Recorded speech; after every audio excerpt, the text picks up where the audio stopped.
Nós consagramos o nosso coração a Ti, Espírito Santo, nessa manhã, a nossa atenção, a nossa audição. Vem falar ao nosso coração, Espírito de Deus, vem tirar as resistências, os medos. Muitas vezes nós temos aquilo que a Bíblia chama de dura cerviz, nós somos teimosos para entender o que Deus quer nos falar, o que Deus quer fazer. Vem, Espírito Santo, nos leva além dos nossos limites, fala conosco nessa manhã. Nós precisamos desesperadamente Te ouvir. Vem acalmar o nosso coração, a nossa mente e nos colocar na sintonia de Deus. Rogai por nós, Santa Mãe de Deus, para que sejamos dignos das promessas de Cristo. Amém. Amém. Mateus capítulo 9, versículos do 32 ao 35. Enquanto os cegos estavam saindo, as pessoas trouxeram a Jesus um possesso mudo. Expulso o demônio, o mudo começou a falar. As multidões ficaram admiradas e diziam: nunca se viu coisa igual em Israel. Os fariseus, porém, diziam: é pelo chefe dos demônios que ele expulsa os demônios. Jesus começou a percorrer todas as cidades e povoados, ensinando em suas sinagogas, proclamando a boa nova do reino e curando todo tipo de doença e enfermidade. Palavra da salvação. Glória a vós, Senhor. Querido filho, querida filha, eu não sei se você conseguiu captar, perceber o que de fato aconteceu aqui. Olha, se você olhar o Evangelho de Mateus aqui, o que precede essa leitura, vou falar só do Evangelho, do capítulo 9, só do capítulo 9, ó. Do 1 até o 8, cura do paralítico. Do 9 até o 13, vocação de Mateus, um milagre, né? Um pecador profundo se convertendo, largando tudo e seguindo Jesus. Depois, do 18 até o 26, a cura da hemorroíça, da mulher com hemorragias, da filha de Jairo. Do 27 até o 31, a cura de 2 cegos, né? E depois o que nós lemos do 32 ao 35, a cura do mudo que era possesso por um demônio, por isso que não falava. Quando o demônio saiu, ele começou a falar. Então veja bem, quantos milagres, quantos sinais, só em um capítulo. Mas o que aconteceu? Expulso o demônio, as multidões ficaram admiradas e diziam: nunca se viu coisa igual em Israel. Em outros evangelhos sinóticos, a multidão vai dizer: ele tem feito bem todas as coisas. Ele fez os cegos enxergarem, os mudos falarem e os surdos ouvirem. Então, a multidão, quem que era a multidão, gente, que seguia Jesus? Na verdade, a multidão que seguia Jesus era o povo simples. Era o povo, sabe, do dia a dia, era o povo que não era o povo que se julgava sábio aos seus próprios olhos, não era o povo formado, não era o povo rico, não era o povo inteligente, era o povo simples, era o povo de Deus. E esse povo de Deus que se encantava com Jesus, sabe, que se maravilhava, disse: nunca se viu coisa igual em Israel. Olha, podem falar o que for, mas não tem como não dizer que esse homem está sendo inspirado por Deus. Que faceta linda, né? Como o simples de coração percebe o agir de Deus. Mas, versículo 34, em contrapartida, os fariseus. Quem que eram os fariseus? Do hebraico farushim, quer dizer aqueles que eram separados, né? Os estudados, os que jejuavam, os fortes, os donos da verdade.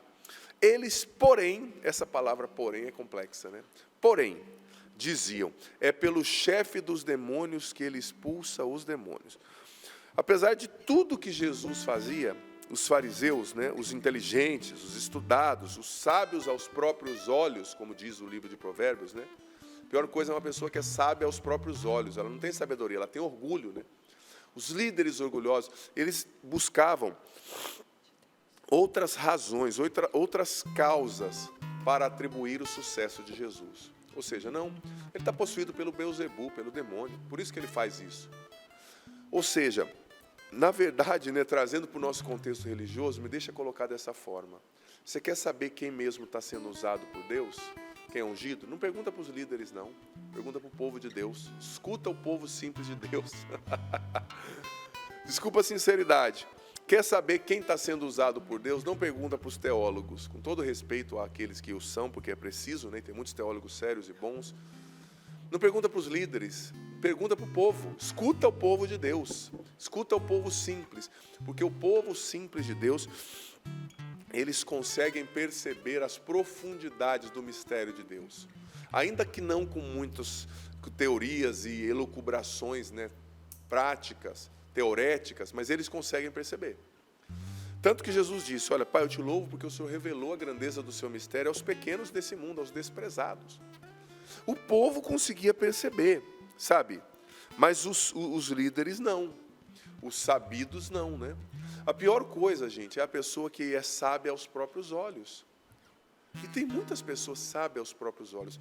Elas estudam um pouquinho, né? Elas entendem um pouco de liturgia, elas entendem um pouco de Bíblia, e elas começam a se interpretar como donos da verdade e achar que tem o direito de dizer quem está no céu, quem está no inferno, quem é bom, quem é ruim, né? Essas pessoas fazem o cristianismo andar para trás, sabe? Porque Deus, ele usa quem quer. Está aí o fenômeno da internet para mostrar isso, né? Pessoas que nós nem conheceríamos, que nunca estariam numa TV católica, por exemplo, hoje com o seu canal no YouTube, com o seu perfil, são hiper usadas por Deus e hiper celebradas com razão, né? Assim, no sentido de serem usadas por Deus. E que maravilhoso isso, né? Mas isso revela, essa passagem também revela uma coisa bem interessante e triste ao mesmo tempo, da natureza humana. Veja bem, Jesus, desculpe-me usar uma redundância, mas ele era a perfeita perfeição. Usando o superlativo, ele era perfeitíssimo. E ele não foi compreendido por todos. Ele não agradou a todos. Ele não foi aceito por todos. Isso revela algo, né, que é triste e profundo. Por mais que você seja bom e esteja fazendo tudo certo, existem pessoas que não vão te aceitar, que não vão te entender, que não vão concordar com você. Por mais que você esteja sendo usado por Deus, sempre haverá pessoas que estarão lá só para te criticar e para atribuir o seu sucesso a outras causas. Como Jesus, ele está tendo sucesso, mas é o diabo que o inspira. Não, as pessoas querem ouvir, mas é porque aquela pessoa, no fundo, ela fez um curso de tal coisa, ou porque ela é feia, ou porque ela é bonita, ou porque ela é aquilo. As pessoas que vão atribuir o seu sucesso a outras causas. Sabe por quê, no fundo, gente? Há outro traço da natureza humana, e não é para a gente ficar pessimista, é para a gente ficar sensato, né? Existem verdades que não é para te amargar, mas são para te deixar sensato, te fazer compreender a natureza humana, para você se blindar, né? Porque a Bíblia, ela revela com exatidão as intempéries da natureza humana. Olha, tem pessoas que não vão tolerar a sua alegria, que não vão tolerar o bem em você, não vão. E elas vão atribuir isso a outras causas. E elas vão te odiar e até te perseguir pelos bem que elas veem em você, sabe? Tem pessoas que não vão tolerar o seu progresso, elas não têm capacidade de tolerar o seu progresso, sabe? Assim como Jesus, gente, mais uma vez eu digo, se Jesus, que era Deus perfeitíssimo, não toleraram o progresso dele, quanto mais eu e você. Só que é duro que existe na nossa mente uma programação, sabe, infelizmente é essa a palavra, que nos faz querer ser aceitos por todos, entendidos por todos, né? Mas eu preciso dizer, a rejeição faz parte da vida e não tem nenhum problema com isso. A gente precisa aprender a lidar a partir da palavra de Deus, da ação do Espírito Santo com a rejeição, sem deixar que ela nos defina, sem deixar que ela gere em nós uma maneira equivocada da gente se interpretar a vida, sabe? A vida da gente é feita de rejeição. Você vê, a primeira rejeição que a gente vive, né, psicologicamente falando, é a rejeição que a criança entende, que ela sente quando ela entende que a mãe não é só dela, né? Que tem o pai que chegou antes, que tem que dividir, né? Isso gera aquilo que é chamado de memória mnêmica, né? Aquele trauma inconsciente. A mãe, para a criança, a mãe é um objeto dela, mas de repente ela vê, não, tem o meu pai que chegou primeiro. É uma rejeição. E outras rejeições na escola, em outros lugares. Jesus sofreu rejeições profundas. Você vê a passagem dele em Nazaré, que rejeição profunda. Mas tanto lá em Nazaré, como aqui, o versículo 35 diz que ele ouviu tudo isso, ouviu os fariseus falando, se é o diabo que está te inspirando, e ele continuou, ele foi pregar em outras cidades, ele foi a outros povoados, ele ensinou nas sinagogas, ele proclamou a boa nova, ele curou todo tipo de doença e enfermidade. Lá em Nazaré, queriam jogar ele do mundo do precipício, mas passando no meio deles, diz o Evangelho, ele seguiu o seu caminho, ele prosseguiu. E por que Jesus prosseguiu? Daqui a pouco eu vou voltar para responder essa pergunta. Mas antes, falando ainda desse fenômeno humano, né? da crítica, da pessoa que não te aceita, em primeiro lugar, é importante entender que tem pessoas, gente, que não querem, que elas nos criticam muitas vezes por razões que não são nossas. Tudo bem, talvez tenham razões que são nossas e a gente precisa ter humildade de ouvir também críticas, filtrar o que está sendo dito, né? Ponderar, refletir, já não ouvir a crítica, já não sair falando para todo mundo se defendendo da crítica. Não, convive com a crítica por um tempo, né? Em silêncio. Talvez converse com uma pessoa mais velha, mais sábia e fala, olha, falaram isso de mim, o que você acha? É importante. Mas também, muitas vezes, isso aqui é importante ponderar. As pessoas te criticam por razões que são delas, não suas. Por inveja, né? Por elas quererem ter o que você tem, ser o que você é. Às vezes te criticam por ciúme, por maldade, por recalque, né? Tem pessoas recalcadas, ou seja, elas são insatisfeitas com a vida delas, com a escolha delas, com o casamento delas, com a vocação delas, e elas projetam a insatisfação delas sobre você. Porque o seu sucesso realça o motivo das insatisfações delas, da infelicidade delas, né? Tem pessoas que vão te criticar por coisas mal resolvidas dentro delas. Tem pessoas que são mal resolvidas. Mas você, filho, filha, eu, precisamos ser tão resolvidos a ponto de saber distinguir e dizer para as pessoas, dizendo com as palavras ou com atitude, né? Olha, as coisas mal resolvidas dentro de você são tuas, não minhas. O seu sentimento, sua amargura é teu, não meu. Você tem que resolver o que está mal resolvido no seu problema emocional, psicológico, relacional e não jogar isso sobre mim, né? Porque o problema é seu, não é meu. Como eu disse, às vezes a pessoa que é infeliz na sua vida, no seu casamento, no casamento dela, na vida dela, o seu casamento feliz, ou que você tem, vai, sabe, ser um insulto para a pessoa que não tem maturidade, não soube buscar a cura interior, não soube se trabalhar, né? Então você tem que ter maturidade para ouvir, mas falar, olha, separar as coisas. Obrigado, mas resolve a sua vida, não joga sobre mim. Né? O problema é seu, não é meu, né? E pessoas mal resolvidas é o que mais a gente tem por aí, gente. Sabe? Com todo carinho, com toda a caridade, a gente reza por essas pessoas, mas você não tem que ouvir a palavra delas como uma sentença que define você. Não. Sabe? Reze por elas, mas não coma o lixo que elas estão jogando sobre você. Você já tem os seus, eu tenho os meus, né? Isso é maturidade, demora um tempo para a gente conseguir fazer essa travessia, sabe? Mas isso é libertador e isso te acrescenta uma liberdade interior profunda, sabe? Então, filtre as críticas que você ouve. Porque tem pessoas que estão criticando, no fundo, elas estão falando mais delas do que de você, elas estão desabafando. E tem que ter uma maturidade para entender, olha, eu entendo o seu desabafo, mas a culpa não é minha. Eu entendo que o seu casamento não é feliz, mas a culpa não é minha. Eu entendo que o seu filho não deu certo, mas a culpa não é minha. E tomar cuidado com essas pessoas, porque, infelizmente, pessoas assim, sabe, caridade com elas, mas elas são também, muitas vezes, inocentes úteis na mão do demônio, para destruir. Quantas pessoas não tiveram a reputação manchada por pessoas más, que por inveja, saindo falando mal. Ou às vezes não é nem falando mal, é essa palavra aqui do versículo 44. Fulano é bom, porém, né? Esse porém, né? Questionar. Sabe? Em primeiro lugar, você não é o juiz, eu não sou o juiz da vida de ninguém. Na vida do cristão não tem que ter porém. Jesus disse no Evangelho, o vosso sim seja sim, o vosso não seja não. O que passa disso vem do maligno. Não cabe a nós, o porém está na mão de Deus, né? No dia do juízo. Mas a pessoa, ela pode te prejudicar. Então não fale da sua vida para as pessoas assim. Respeite-as, ame-as, talvez seja um irmão seu, mal resolvido, mas não fale da sua vida e tome cuidado. Esteja com as guardas levantadas. Olha, muitas vezes a gente tem que ter consciência de que a gente vai ter que pedir a Deus, isso aqui é essencial, a graça de uma santa surdez. Diante de fariseus, você precisa pedir a Deus a graça de uma santa surdez.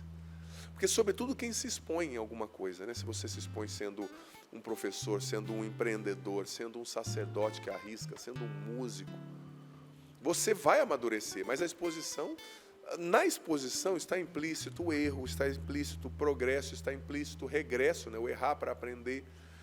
E se você se expõe, Sabe, você vai ouvir muitas coisas, mas você tem que, às vezes, pedir a Deus a graça de uma santa surdez. Você sabe que tem um santo, eu não lembro qual que era o santo, eu não lembro se era um santo ou se era um filósofo que dizia assim, eu falei isso na missa na segunda-feira, na missa das famílias, que eu presido, todas as segundas. Eu só escuto críticas de quem faz o que eu faço ou mais. Eu não escuto críticas de quem fica sentado, no direito, se achando no direito de julgar. Não é interessante? Não lembro se foi um santo, se foi um filósofo, se foi um santo. Eu podia dizer que é Santo Agostinho, né? Porque quem não sabe o que foi o santo que foi, fala que é Santo Agostinho. No seminário a gente brincava assim, né? Não sabe o santo é Santo Agostinho. Não sei se foi Santo Agostinho, mas enfim. É interessante, né? Você quer me criticar? Você já faz o que eu faço, ou metade, ou mais? Não vou te ouvir. Porque é muito fácil ficar sentado sem se expor, né? Criticando quem está se expondo. Porque quem está se expondo vai ouvir críticas, né? Mas é importante, você tem que crescer. Para crescer, você tem que arriscar. Eu ouvi uma vez uma pessoa muito sábia dizendo que ela preferiria chegar ao final da sua vida colecionando erros e acertos do que chegar no final da sua vida frustrada por não ter tentado por medo do que as pessoas iam pensar. Cheguei no final da minha vida, tive erros, tive acertos, tive aprendizados, mas eu tentei. Mas a frustração de chegar no final da sua vida, não, eu não fui, porque eu fiquei pensando, o que vão pensar de mim, né?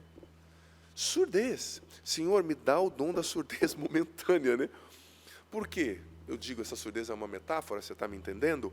Mas escutar as pessoas certas é algo essencial para você ter sucesso na vida, em todas as áreas. Na dimensão espiritual, na dimensão profissional, na dimensão relacional. Até com relação à sua espiritualidade. Não ouça qualquer pregador. Não ouça o pregador que diz que Deus só vai te dar prosperidade, te fazer um milionário e te dar uma Ferrari. Ouça pregadores que preguem o Cristo integral, na cruz, na ressurreição, no não ao pecado, na renúncia. Porque Cristo, como dizia São João Paulo II, Ele te dá tudo, mas Ele te pede tudo.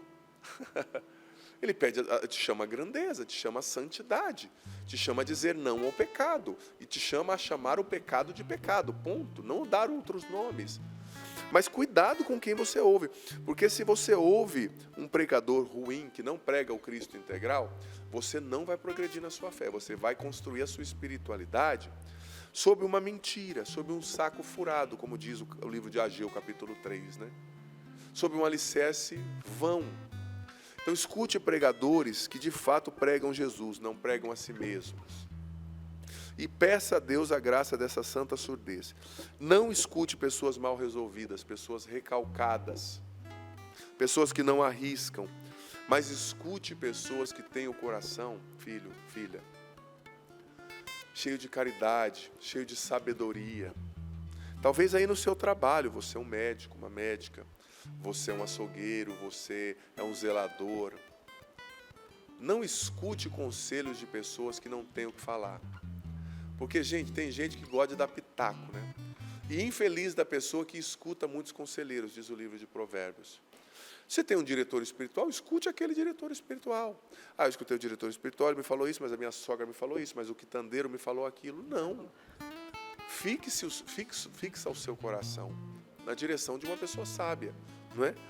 E, sabe, a gente tem a tendência de querer convencer as pessoas daquilo que a gente é. Que a gente é bom. Não, mas você não vai, não é possível. Gente, coloque isso na sua cabeça. Escute a pessoa certa. E outra coisa que você tem que colocar na sua cabeça. Nós não temos o controle sobre o que as pessoas pensam e sentem ao nosso respeito. Nós não temos. Temos que ser pessoas da verdade, agir com integridade, sabe, com caráter. Mas você não tem o controle, não adianta. Você não tem o controle sobre o que pensam e sentem ao seu respeito. Então você precisa viver a grande liberdade interior da infância espiritual de Santa Teresinha, né? De ter o coração de criança. Você já percebeu que a criança não está nem aí para o que pensam dela? Você já viu uma criança de 5 anos falando, mãe, não vamos na festa porque eu estou suja. Mãe, não vamos na festa porque meu nariz está escorrendo. Não, eu não vou lá cumprimentar aquela pessoa, aquela vizinha, mãe, porque eu brinquei no chão e sujei. Brinquei no chão e me sujei. Não, a criança não está nem aí. É o adolescente que começa já a ficar mais, né? Final da infância, começo da adolescência, começa a ficar mais assim, né? Claro, tem uma criança ou outra mais vaidosinha, mas às vezes é por outros motivos, por timidez. Não é por ela estar preocupada com o que vão falar dela. Raramente, a criança não tem nem condições neurais de ter algo assim, né? Aí a adolescente, não, o adolescente já começa a se preocupar, né? O que a turma está falando, o que estão dizendo de mim? Então, quando Jesus fala para a gente ter esse coração de criança, ele está falando também para a gente ter essa liberdade interior, sabe? Da infância espiritual, que Santa Teresinha ensinava. Eu sou uma criancinha no colo de Deus, Ele me ama, Ele cuida de mim. E uma frase de Santa Teresinha que eu quero usar como centro dessa pregação é aquela frase famosa que ela dizia: eu sou o que Deus pensa de mim e nada mais, e ponto. Eu sou o que Deus pensa de mim. Essa é a voz que você tem que escutar. Claro, tem pessoas sábias que vão te aconselhar, tem críticas que são maduras, que você tem que filtrar e ponderar, obviamente. Não estou dizendo para você se fechar e dizer que só você está certo no mundo inteiro, não é isso. Mas o que mais você tem que guardar no coração é o que Deus pensa de você. Porque se você não se fixa naquilo que Deus pensa ao seu respeito, você vai acabar preso em fofocas, em críticas, que te levarão a assumir uma visão mentirosa de você mesmo. E assim, essa visão mentirosa de você mesmo vai te conduzir, a sabotar os planos e sonhos perfeitos de Deus para você. A sabotar. Por que Jesus, ouvindo essas críticas, continuou o seu caminho, gente? Por que mesmo tendo ouvido dos fariseus que ele era o diabo, ele continuou pregando e indo onde ele tinha que ir? Porque ele tinha uma consciência clara da sua própria identidade, do que Deus, o Pai, pensava dele. Ele tinha uma consciência clara da sua identidade de filho, filho amado, filho escolhido, Messias, boa nova do céu. Então, quando você é o que Deus, entende que você é o que Deus pensa de você e nada mais, quando você entende a sua identidade de filho, de filha, amado, amada, você ouve a crítica, dói sim, porque a gente machuca, né? Ser criticado dói, afeta áreas da nossa percepção, né? Que é muito dolorosa para nós, né? A rejeição dói, mas você prossegue o seu caminho, você continua o seu caminho, porque você tem certeza de quem você é. Agora, se você não tem clareza da sua identidade, se você não tem clareza do que Deus pensa de você, como dizia Santa Teresinha, você vai sendo construído pelos pedaços do que as pessoas vão falando de você. Um azedo joga uma crítica, um invejoso joga uma crítica, um até sensato, mas sem jeito de dizer, grosso, joga uma crítica fora de hora, do jeito errado. E você vai juntando esse mosaico e constrói a autopercepção, a imagem que você tem de você a partir dessas mentiras ou desses equívocos. Não, você é o que Deus pensa de você. E o que Deus pensa de você? Você é um filho, uma filha. Você é valioso, valiosa, Ele troca reinos por você. Você é amado, amada, do jeito que você é. Você é imagem e semelhança do amor. Você foi criado com um propósito único nessa vida. Você é uma boa notícia para esse mundo. Essa é a sua identidade. E você sabe que nessa pregação, para encerrar, eu quis conduzi-la de maneira diferente. A pregação, a passagem que eu estou usando é Mateus 9, do 32 ao 35, mas eu quero usar aqui outras passagens, encerrando, que mostram o que Deus pensa a nosso respeito. Então você não vai abrir a Bíblia, você só vai ouvir, tá? Para não te confundir. Essas passagens mostram o que Deus pensa a seu respeito. É isso que você tem que guardar, a verdade da palavra, não a mentira do equívoco, do coração mal resolvido, das pessoas. Até como eu disse, tem pessoas que são bem intencionadas, mas são grossas, não sabem como falar, né? Falam do jeito errado, falam de maneira agressiva, até tem verdade no que a pessoa falou. Então a gente vai ter que guardar muito o que Deus pensa a nosso respeito, porque a partir disso, a partir dessa internalização daquilo que é o pensamento de Deus sobre mim, caia o mundo, se exploda, eu vou estar firme, porque a minha identidade de filho, minha identidade de amado, de querido, feito com um propósito único, não será abalada por outras coisas. Talvez você está triste hoje, ou por esses dias, talvez você pensou até em tirar a sua vida, pensando ninguém me ama, falaram isso de mim, eu estou gordo, eu estou isso, eu estou aquilo. Mas escuta a verdade de Deus. A verdade liberta, João 8. Então, olha só, eu vou ler algumas passagens. Como eu disse, você só ouve. Essa é uma das minhas preferidas da Bíblia, Paula. Sempre rezo com ela. Jeremias 29, 11. Eu bem sei os pensamentos que eu tenho a vosso respeito. Deus dizendo. Eu bem sei os pensamentos que eu tenho a vosso respeito, diz o Senhor, pensamentos de paz e não de mal, dar-vos um futuro, uma esperança. Olha só essa daqui, pode parar por aqui. Tomar até água depois dessa. Muito bom, padre. Linda. O mundo está caindo. Meu marido disse que eu não valo nada. Minha sogra me criticou. Eu estou devendo. Olha, eu rezei tantos anos para a conversão do fulano. Agora que ele se converteu, está tudo caindo na minha vida. Eu bem sei os pensamentos que eu tenho a vosso respeito. São pensamentos de paz, não de mal. Dá-vos um futuro, uma esperança. O mundo está caindo. Guarda isso, se prende nisso. Você sabe que a palavra fé, a raiz do Antigo Testamento, emuna, poderia ser traduzida com o sentido etimológico da seguinte forma: você está no meio do mar, com um navio naufragado, e tem uma madeira ali do navio, você se prende na madeira e não afunda, e fica ali. Isso é ter fé. Se prender na madeira para não ser submergido pelas ondas, pela água. Sabe? Então, segura isso aqui.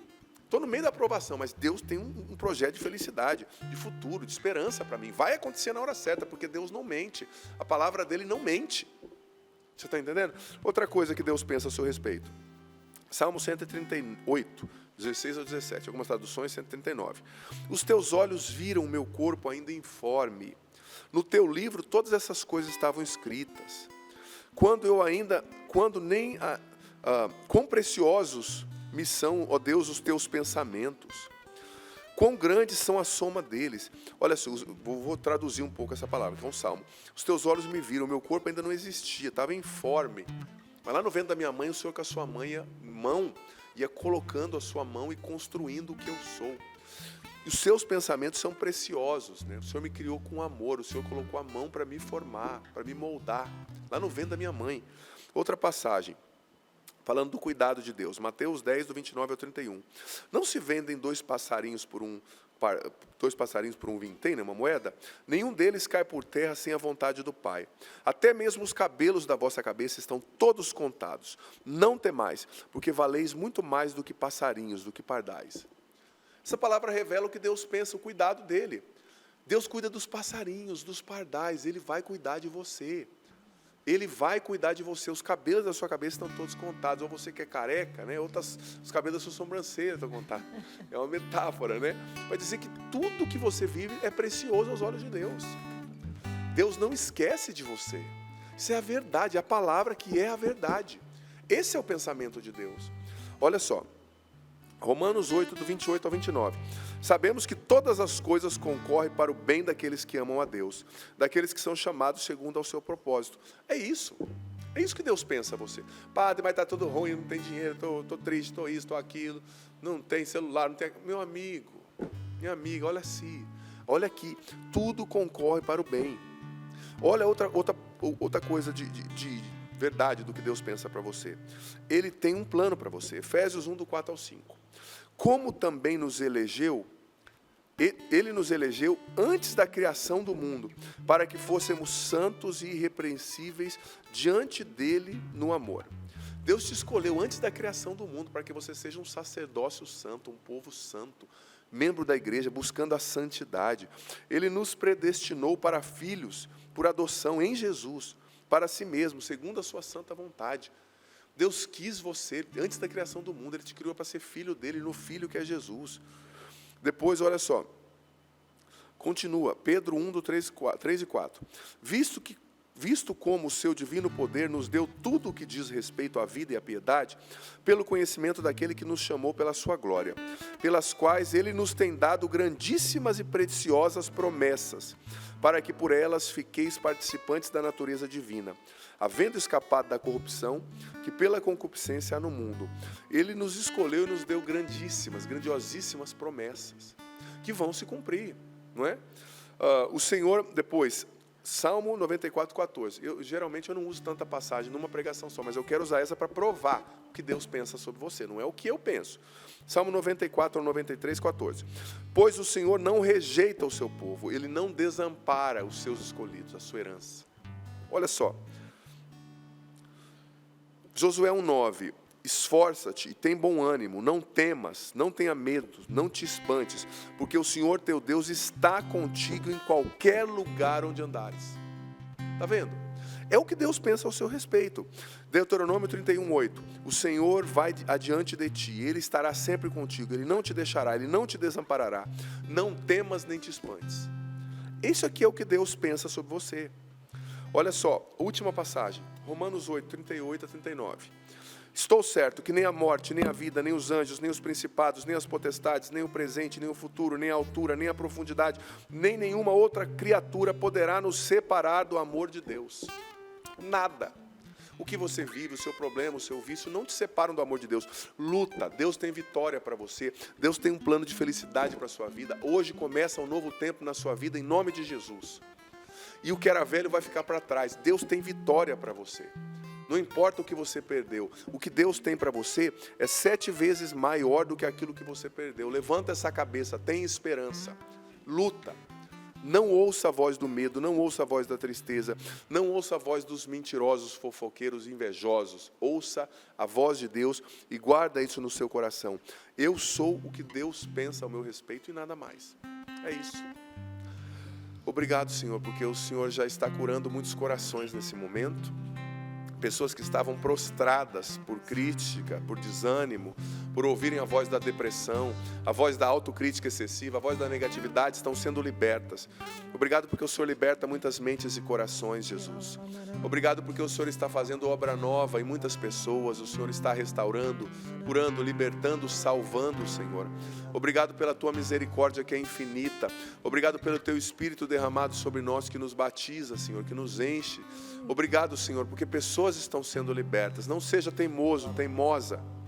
Deus está falando com você. É hora de levantar a cabeça, Fernanda, de lutar. É hora de dar o seu melhor. É hora de verdadeiramente recomeçar.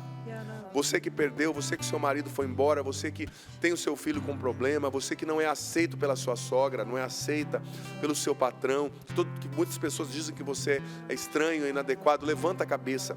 Você é o que Deus pensa ao seu respeito, prossegue o seu caminho. O Espírito Santo está te batizando agora e te libertando dessas mentiras, dessa autoimagem negativa, dessa ação do demônio, usando inocentes úteis para roubar você do seu propósito. Hoje o Senhor te recoloca na estrada certa, nos trilhos certos da vitória, da vontade de Deus para você.